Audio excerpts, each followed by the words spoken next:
He's on the Comcast Business Hotline, where every day in business is a big day. Let Comcast Business get you ready for what's next. And he's brought to us by Landis Block. Create your very own jaw-dropping backyard paradise online at landisbc.com. Sometimes I don't know how I do it. I just hit all that stuff. That you do it? I hope I make Schefter impressed every time that happens. Why don't you pat yourself on the back with both hands? Schefter, what's going on, man? Good morning. Andrew, John, good morning to you guys. Good morning, Philadelphia. So yesterday, the Eagles had some sneaky, not-so-great news, maybe not something that the common football fan would know about, but the Eagles lost a pretty important piece to their front office. Anthony Patch, who's been with the Eagles for 23 years now, joins Tom Brady in the Las Vegas Raiders. I'm sure at some point in your career you've talked about Anthony Patch. John just talked about his connection with Athens, Georgia, and how he's a big part of that scouting department. They know him at the Last Resort in Athens. Can you talk a little bit about the impact of this sort of loss for the Birds? Well, I just think that when you have the success that Philadelphia has had, people recognize people that are making meaningful contributions. And that is the second key hire, because last week I happened to be on the phone with the Broncos, and the Raiders hired one of their top personnel people as well. And so that's two people that they're using to fortify their front office and kind of turn things around. And I think John Spytek, the Raiders general manager, knows some of these bright, young, important people in the league. He's recognized it, and he's made those hires. Doesn't help the Eagles, doesn't help the Broncos, but it certainly does help the Las Vegas Raiders. The idea of getting poached, though, you would be able to speak to this well, is Howie, I've been told, has an incredible way of always like sort of cross-training and promoting from within.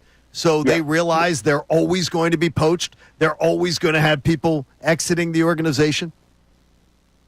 Well, just look at all the people that have come out of there. And I'm going to forget some people here, right? But at one point, Andrew Berry left there to go work elsewhere. Ian Cunningham, Andrew Berry became the general manager of the Browns. Ian Cunningham became the assistant GM in Chicago, and everybody across the league expects him to become a general manager.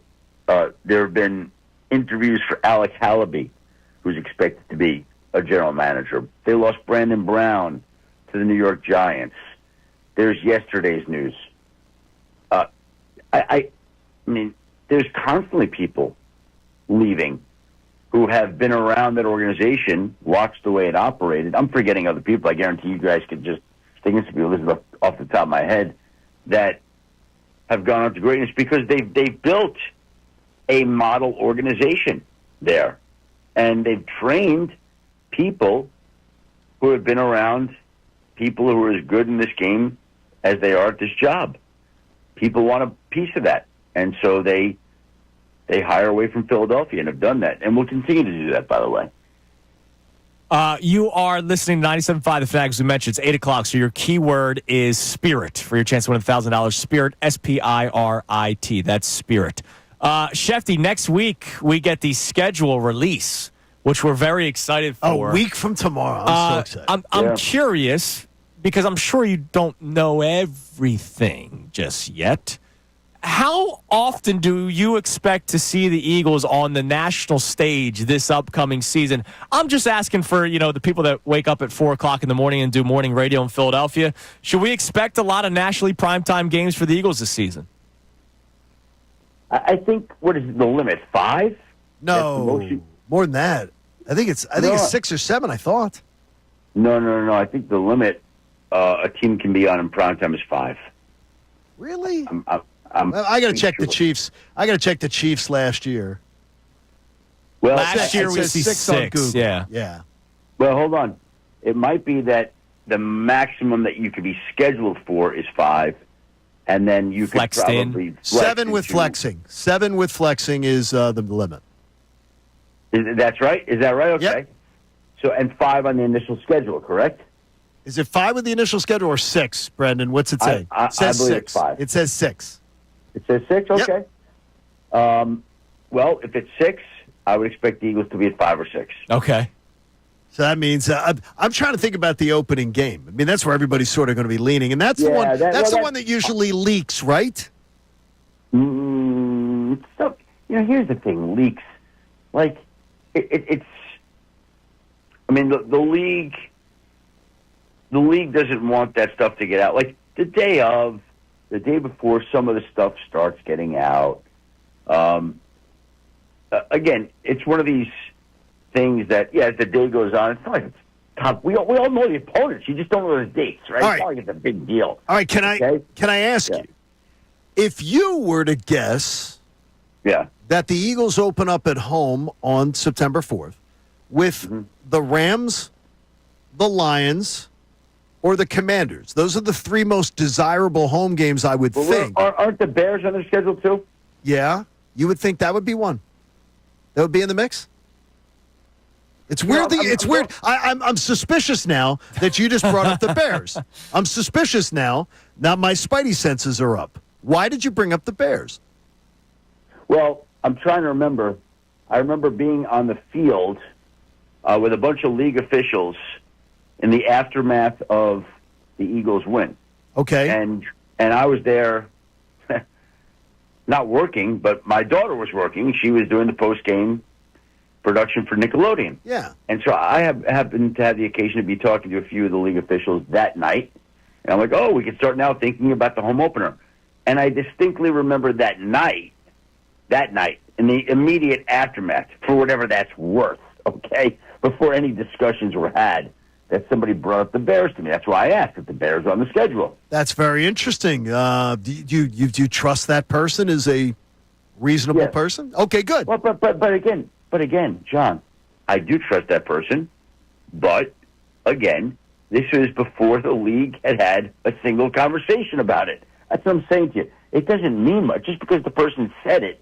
It was just riffing, top of the mind. Yes, I could see the Bears. Okay. Okay, I'm not quoting you on anything. I'm just saying that's interesting. You can quote me. I mean, because I'm not revealing anything. I'm just telling you that was the first team that I remember coming back to me. Okay, because they do play the Rams. They play the Rams at home, and they play the Lions at home. And I would imagine that those are two very desirable games. And there's been a little Rams-Eagles bad blood. And the Rams have done a lot of talking, a lot of yapping about the snow and how that affected the game and how if it hadn't been for the snow, they would have been in the Super Bowl. And I heard my man Sean McVay, we think it would have been different if we had, not had that snow. So I certainly hope it's the Rams coming in here, and I hope it's 90 freaking degrees, and I hope the Eagles kick their ass. That's what I want to see. That's personal. There's a lot. Listen, the truth of the matter is, you could put any opponent in that opening time slot and make it attractive. Sure. And and so it doesn't matter who it is. And that's why, they might want to save Eagles Rams. They might want to save Eagles Lions. Yeah, to your point, I remember 2 years ago, before the Lions, exploded on the scene, it was Lions Chiefs to open up the season, and everybody was kind of confused as to why the Lions would have been one of the teams to open up. They ended up beating the Chiefs that day. But I get your point that maybe you save some of those bigger games for sweeps week, as we all know about in the industry. But by the way, whoever the league schedules that opening night, they could schedule the Giants. It's going to draw a huge number, okay? It's going to be a huge number for the opening night. That's whoever true. They want to put it against.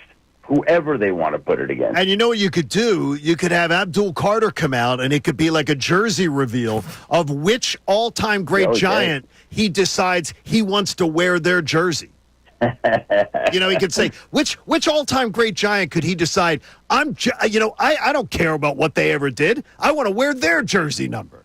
And he could just then come out and just rip it off and decide which one he's wearing that night. Now, there's an idea for you, right? That could work. Look, I would watch. Schefty, we are also a couple weeks away, so 1 week away from the schedule release, a couple weeks away from the follow-up of the tabling of the Tush Push. As days have gone on, what are you thinking about the result of this vote regarding the Tush Push ban? When I left Palm Beach, Florida, in the league meeting, I believe that the Tush Push was on the way to being outlawed in the National Football League. I haven't heard or seen anything that's going to change my mind about that. I still think that will be the case, that the play will not be in existence in the 2025 season on opening night when the Eagles host whoever they're going to host. And it's, I don't know when that what is it, Minnesota, I Yes. believe, or Dallas? The Minneapolis area. Yeah. I just want to know how 8 teams, what is going to be done that 8 teams are going to change their vote between now and then? Because if they talk about not being able to advance the pile, that changes the game significantly. That goes back 20 years, because for 20 years, they've been advancing the pile. Mm-hmm. John, I guess what I would say to that would be, I remember the year where the NFL coaches, a great number of them, the majority in my sense, did not approve the new kickoff rule.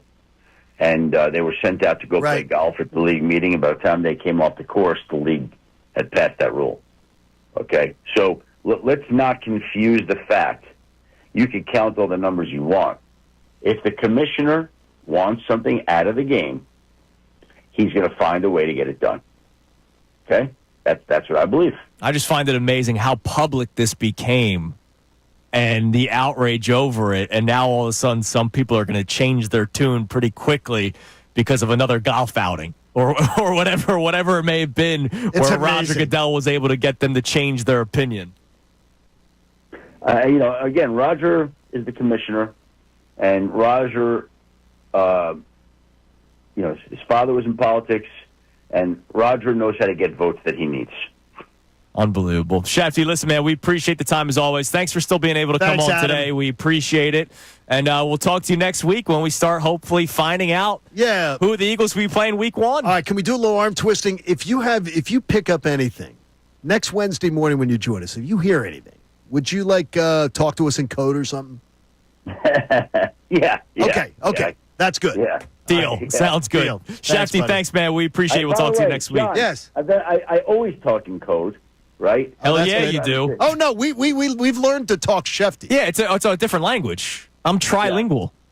Yeah, but I'm just, I gave you the full code this morning there of what I learned. And That's why interesting. I said what I said. There we go. Yeah. Sweet home, Yeah, but I will say, Chicago. I will say this. I have not had one conversation about who the Eagles might open against since that night on the Super Bowl field when I was standing with a bunch of NFL officials. There we go. Fair enough. Shefty, Interesting. thanks, man. We'll talk to you again next week. Thanks, Adam. Thank you, guys. There he is, Adam Schefter on the Comcast Business Hotline, brought to us by our friends at Landis Block. Create your very own jaw-dropping backyard paradise online at LandisPC.com. Hey, second-year quarterback Caleb Williams with the highly sought-after new head coach, Ben Johnson. The new offensive line that they built. Okay. Did I read too much into it when he mentioned Chicago? No, and that's why I mentioned the Lions Chiefs from 2 years ago. The Lions it's not the Lions that we know now. That Lions team was on Hard Knocks. Everyone fell in love with them. They won like 2 games. Remember the Jared Goff's beautiful now wife was celebrating the one win they had, and then all of a sudden they open up the season. Well, he's a dope. I mean, he's not Mensa. But he's smart. He wasn't a dope landing her. No, he wasn't at all. Shut up. I mean, he must be a charming man. Today's headlines with a really big paycheck. Today's headlines with Brendan Gunn comes your way next. It's Kincade and Salciunas, 97.5 The Fanatic. Thank you so much for checking out our content on the 97.5 The Fanatic YouTube channel. Hope you enjoyed the video. And remember, you can always be checking the playlist. There may be something you missed from one of our shows during the day that you want to go back and check out. So every time you like a video, like it, subscribe to the channel, and you'll have that great content coming to you every single day. You're greatly appreciated.